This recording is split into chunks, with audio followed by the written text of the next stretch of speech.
हम लोगों की आज की टॉपिक है लॉर्ड कर्जन। तो ध्यान रखिए, हमारे इतिहास में जितने भी भारत के वायसराय हुए हैं, उन वायसरायों में लॉर्ड कर्जन अत्यधिक महत्वपूर्ण था, क्योंकि भारत के बारे में यदि सबसे ज्यादा जानकारी को देखा जाए तो कर्जन ही जानकारी रखता था। वह भारत में लगभग 7 वर्ष तक रहा, लेकिन काल देखने पर लगता है कि वो 6 साल ही रहा। आप देखेंगे वो जनवरी 1899 से लेकर और फिर नवंबर 1905 तक रहा वायसराय के रूप में।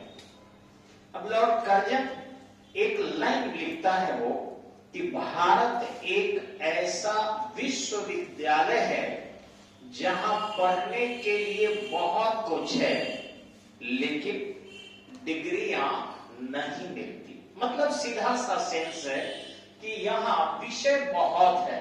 वो एक स्टेटमेंट देता है, कई बार एग्जाम में ये पूछता है कि भारत एक, यानी इंडिया वो कहता है, भारत एक ऐसा विश्वविद्यालय है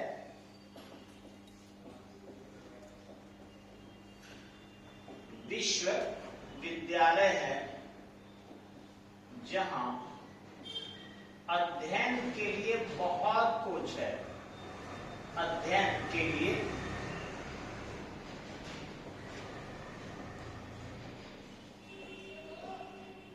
बहुत कुछ है, लेकिन डिग्रियां नहीं मिलती, यानी सिलेबस ही खत्म नहीं होगा। यानी वो लगता है कि भारत के बारे में अच्छी जानकारी जरूर रखता था, डिग्रियां नहीं मिलती। देखिए उसका सेंस क्या है। वो कहना चाहता है कि भारत को अज्ञानी नहीं समझा जाए। यही कारण था कि वो बहुत से जाने अनजाने में भारत के लिए सुधार का काम भी किया था। हालांकि उसके द्वारा कुछ ऐसे कार्य भी किए गए जिससे राजनीतिक आंदोलन में तीव्रता आई, लेकिन कुछ अच्छे कार्य भी कर्जन ने किया था। अच्छे कार्य के अंतर्गत उसने जो जो किया था उसको थोड़ा सा यदि हम देखने की कोशिश करें तो देखिए वो क्या क्या करता है।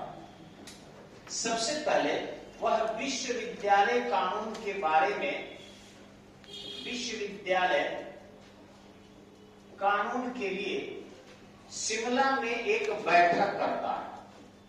उसकी सबसे पहली बैठक यही होती है, शिमला में बैठक। हालांकि शिमला में बैठक वो कई बार करता है, क्योंकि शिमला ग्रीष्मकालीन राजधानी हो चुकी थी।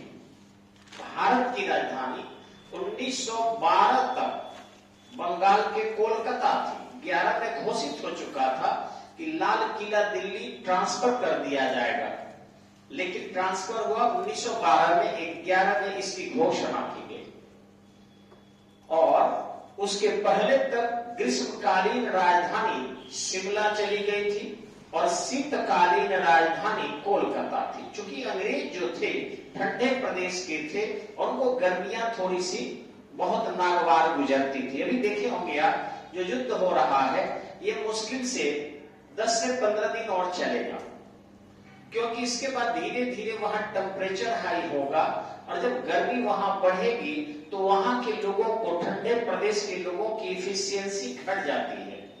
आप देखे होंगे कि जब भी भारत पर अफगानिस्तान से आक्रमण हुआ या मंगोलिया से आक्रमण हुआ या फिर आपके ईरान से भी आक्रमण हुआ, वो सब नवंबर दिसंबर में ही आक्रमण होते थे और जनवरी फरवरी तक आक्रमण करके आक्रांता और फिर लौट जाते थे पूरी की पूरी तरह। तो इस तरीके से वह शिमला में बैठक करता है और बैठक के बाद टॉमस रैले एक व्यक्ति है, ये है आपका टॉमस रैले। इनकी अध्यक्षता में 1902 में एक विश्वविद्यालय समिति का गठन करता है। यह समिति जब रिपोर्ट देती है तो इस कानून को 1904 में वो लागू कर देता है। इस विश्वविद्यालय कानून से विश्वविद्यालय जो राजनीति के केंद्र बने थे, अब वह शैक्षणिक केंद्र के रूप में तब्दील हो गए, क्योंकि वो जानता था कि अगर विश्वविद्यालय में शैक्षणिक केंद्र का विकास नहीं किया जाएगा तो ये विश्वविद्यालय के छात्र ऐसा आंदोलन करेंगे कि अंग्रेजी साम्राज्य काफी कमजोर हो जाएगी। और वो कहता है कि मैं ब्रिटिश वायसराय हूं, अतः ब्रिटेन के साम्राज्य को कमजोर नहीं करूंगा। वो एक शब्द बोलता है, आप ध्यान देंगे 1901 में उसका एक स्टेटमेंट एक आता है। वो कहता क्या है कि मैं भारत को 20वीं शताब्दी में यानी 1901 तक इतना मजबूत बना दूंगा कि शायद विश्व के आधे, यानी ब्रिटिश साम्राज्य को इतना मजबूत बना दूंगा कि विश्व के आधे देश हमारे अंतर्गत हैं। यानी वो कहता है कि हमारा साम्राज्य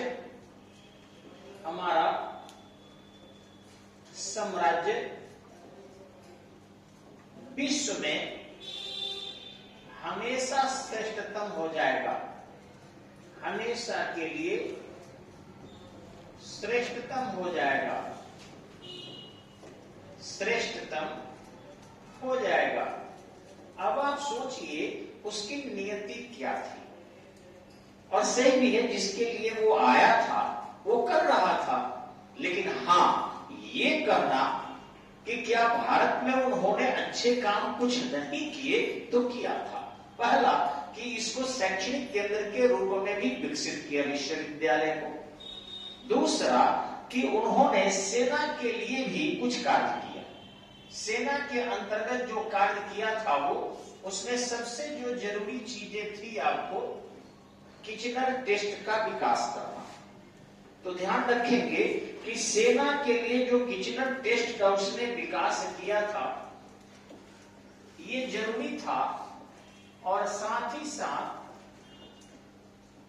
साथ उन्होंने पुलिस के प्रशिक्षण लेने की कला को भी विकास किया था, ताकि पुलिस अच्छे ढंग से जो है सेवा कर सके। अगर उनको प्रशिक्षित नहीं किया जाएगा तो फिर एडमिनिस्ट्रेशन को, लॉ एंड ऑर्डर को अच्छे ढंग से संचालित करना कठिन हो जाएगा।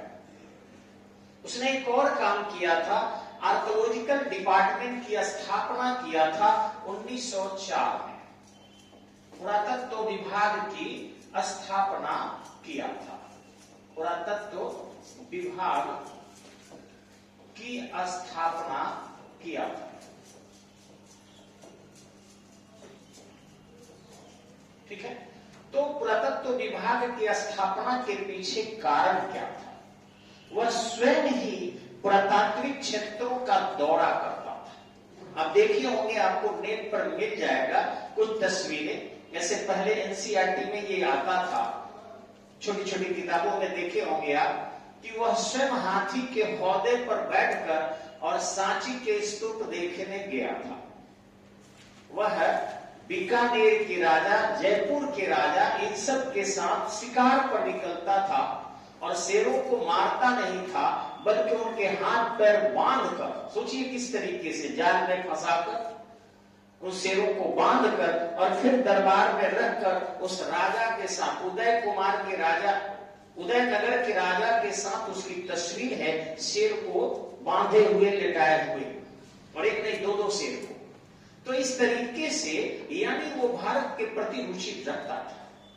इस तरीके से वह इस आर्कोलॉजिकल डिपार्टमेंट की जब पुरातत्व विभाग के 1904 में स्थापना किया तो 50,000 पौंड की राशि भी दिया था, जिससे इस 50,000 पौंड की राशि से जितने भी पुरातात्विक सामग्रियां हैं, यह स्थान है, उनको सुरक्षित किया जा सके। आप देखेंगे ताजमहल उस समय में टूट फूट हो रहा था। क्योंकि ताजमहल की देख रेख करने वाला भी कोई नहीं था। ऐसी स्थिति में उन्होंने इस पुरातत्व विभाग के माध्यम से ताजमहल को भी सुरक्षित एवं संरक्षित करवाया। उसी की देन है कि जो हड़प्पा सभ्यता की खोज हुई थी आपको 1921 में, फिर आपको 1922 में ये हड़प्पा की खोज हुआ, ये मोहनजोदड़ो की खोज हुआ। अगर वह पुरातत्व विभाग की स्थापना नहीं किए रहता तो भारत के इतिहास जो इतनी प्राचीन चली जाती है 5 लाख वर्ष पहले से, और प्राचीनतम सभ्यताओं में श्रेष्ठतम सभ्यता सिंधु घाटी की सभ्यता, जिसे हड़प्पा सभ्यता भी कहते हैं, इसकी खोज नहीं हो पाती। हालांकि जानकारी थी, 1827 में जॉर्ज मेसन ने जानकारी दिया था कि ये कोई पुरानी बस्ती है, लेकिन सिकंदर कालीन कह के रह गया। ठीक इसी ढंग से 1853 में कनिंघम महोदय देखे, फिर 1873 में स्वयं कनिंघम दोबारा यात्रा पर आए। लेकिन जब डिपार्टमेंट बन गया, आर्कोलॉजिकल डिपार्टमेंट, तो वो बेहतरीन खोज किया। जॉन मार्शल अध्यक्ष बनाए गए, और बाद में सुने ही होंगे आप लोग कि माधव स्वरूप वत्स, दयाराम साहनी, और उसके बाद राखाल दास बनर्जी, ऐसे राव, बहुत सारे हमारे विद्वान हुए, अमलानंद घोष वगैरह, जो ये आपके इंडस सिविलाइजेशन के उत्खनन के कार्य को किए थे। तो इसमें आपको कन्नम का योगदान था। अगर हम आगे देखें इसने और कौन से काम किए थे भारत में, तो आश्चर्य करेंगे, इनके द्वारा बहुत से ऐसे कार्य किए गए थे जो भारत को एक दिशा देने का काम किया। हाँ, एक गलत काम भी इसने किया था जो बड़ी शिकायत होती है। इसने 16 अक्टूबर 1905 को बंगाल का विभाजन कर दिया था। ये बंगाल का जो विभाजन है